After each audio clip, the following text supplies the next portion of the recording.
the demographics of Africa creates huge opportunities. We're talking about a continent who was about 1 billion people a few years ago, and in 2050, which is tomorrow really, will be probably 2.2, 2.3 billion people.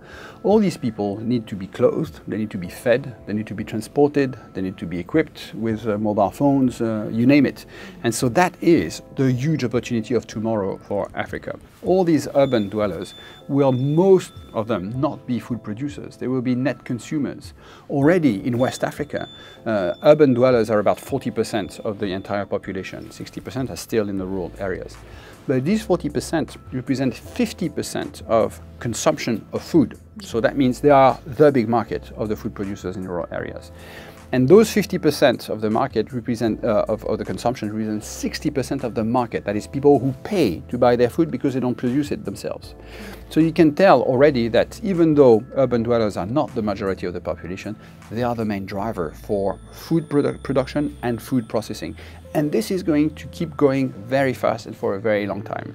So the key challenge is how do we make sure that all the potential of food production is harnessed to serve those fast-growing urban markets. In many African countries, we should put in place the policies that will allow economies to seize the benefits and deflect the risks and the downsides. Today, African economies have too many of the inconvenience of urbanization and not enough of the benefits. And so it means that you need to work at least 3 levels. Economically, policies need to make the cities more attractive. For that, you need some stuff like electricity, accessible, affordable. They need also to be more socially inclusive. And that means that we can't develop those cities without the people who live there already, because when they were not able to get the services, the public services from the government or from the city, they created it themselves. So we need to build on what they've achieved already to sort of make sure that those cities are inclusive. And then the third element is, of course, environmental sustainability. And for that, we need to also think of innovative policies.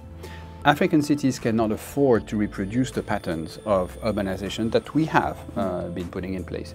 In particular, if you continue to rely on individual cars as the main means of transportation, then the signs that we're starting to see already of rapidly rising air pollution and its effect on humans and on the economy will worsen a lot. So there needs to be here much more creativity in terms of finding solutions for transporting this growing mass of urban dwellers.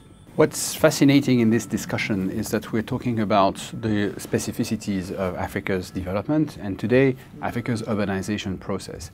And these are not things that you can learn about by reading a book or a newspaper. It really takes getting to know how the actors themselves are working out the solutions to the challenges of urbanization and also seizing the opportunities that it brings about. So I think the benefit of being here is the possibility to interact, for real with people who will be your contacts when tomorrow you may consider investing in a particular city, in a particular country. And that, again, is something that requires direct interaction. Development is essentially about trust. It's about being confident about what's going to happen tomorrow and the day after tomorrow. If you can't see beyond, the next hour, then you may want to make money by trading, but you will not invest in long-term projects. And so the key challenge for African governments, on the one hand, is to create that stability, create an environment where you can trust what's around you and you can have confidence in what's going to happen in the next years. In terms of the investors, what is required is first a very refined understanding of the context in which they are going to invest. And again, that means being intimately linked with the actors on the ground, the private investors, the consumers, the policymakers, to make sure that you're entering this market with a clear idea where the opportunities are and where the risks are. You can't get governments to behave differently than they do. It's for those governments to sort out their own planning, their own strategizing, their own policy making. But as an investor, intelligence gathering, I would say, is probably the first important step in considering an investment. Urbanization is profoundly transforming African economies. So because of that process, they will tomorrow be very different from what we know today. But that this process does not in and of itself create either development or economic transformation or poverty alleviation.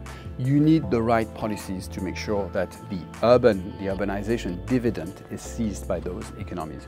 You need new, more ambitious, innovative, urbanization policies at national level to make sure that this megatrend is turned into an engine of transformation. And for that, you need to tackle critical issues such as land rights, which very often remain too fuzzy to be really the basis of the valorization, commercial valorization of urban land. You need to pay attention to the network of cities. It's not enough to invest in your big mega polis, which is the capital. You need to look at the network of intermediary cities who will be the main drivers of transformation in rural areas, for instance. About 2/3 of the investment in urban infrastructure that is needed by 2050 still has to be made. So we can get this right. And I think that Norwegian business can bring with it very deep knowledge of a number of sectors, and particularly all those sectors that have to do with environmentally sustainable infrastructure developments. That would be a good takeaway from this conference. Thought leader, our minds are awakening. Thought leader, our worlds are waiting. Thought leader, a vision for tomorrow, built on the dreams of today.